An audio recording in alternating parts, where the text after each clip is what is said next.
The Wichita Falls School Board has entered negotiations with an architecture firm for their long-range facility plan. Zach Verdia joins us now from the Education Center right there off Broad. And so, Zach, tell us about this decision.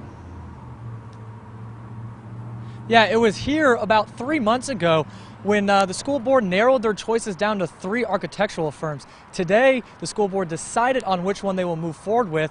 The next steps will be to decide on what the buildings will look like. Even though they already decided on the firm, there's still a lot left to do.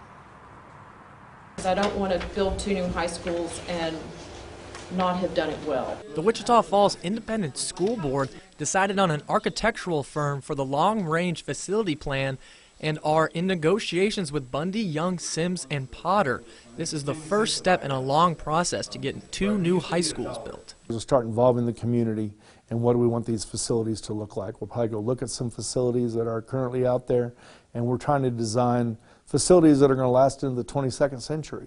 Not only do they want buildings that are up to date, they want them to be able to be renovated easier decades in the future. Make sure we design buildings that are relevant today and flexible enough to be changed, renovated, modified, or whatever over the next 80 years to 100 years, so they're still adequate educational facilities then. There are 3 different options on what they can do with the bond, with 2 of them considering consolidating middle schools into the old high school buildings.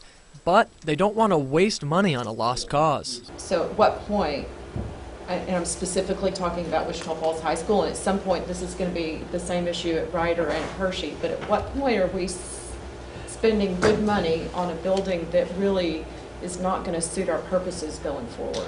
But since it's so early in the process, that will come down the road in the long-range facility plan. To set the facility plan, we're still working on that, trying to figure out what schools we're going to close, what schools will remain open, and what schools will be renovated. Kurt and the school board hope to have a decision on which of the 3 plans they will follow by the end of the month.